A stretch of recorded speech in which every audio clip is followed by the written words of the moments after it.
10 years. Who would have thought?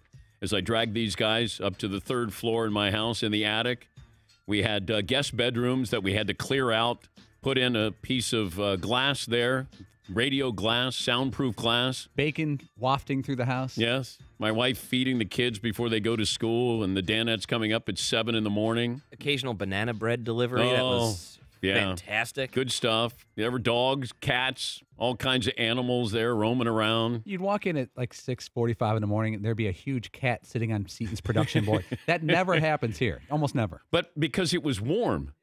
The control board was warm, and the cat would find its way up there. Little circle of fur on there, and everything rearranged, all of the buttons pushed out, and you're like, oh, crap. And then didn't we have a cat that was lost in the wall one time where we could just hear it meowing? We just didn't know where it was. And it kept hitting the cords going into, like, basically the box that connects to the satellite. And we're getting all these messages that are like, hey, your feed keeps dropping out. We're like, oh, no, what's going on? We had no engineering staff or anything like that. It's like, figure it out. And, yeah, you just see this paw coming out from the wall and hitting the back of the thing, knocking the wires out. And you're like, that didn't happen in Bristol. And then my son would sneak up to use Paulie's computer at night. Yeah, there's Halo on my computer.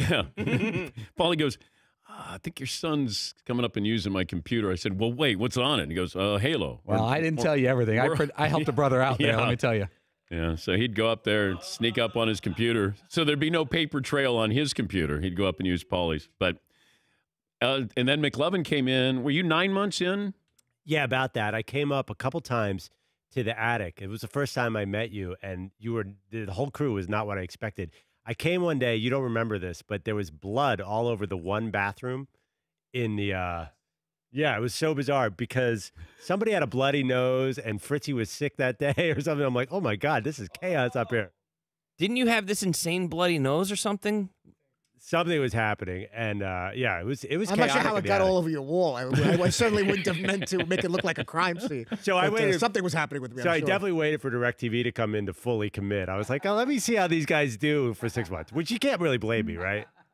And there were times when I would look over, and Seton and Paulie would be on the other side of the glass. So I'd be over at my desk with the microphone, headphones on, and I wouldn't see them. It was full scramble mode underneath with wires. There were so many wires there.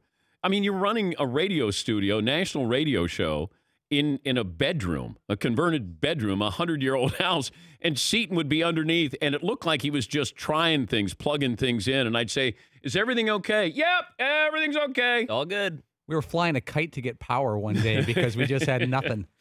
The Dan Patrick Show, weekday mornings on Audience.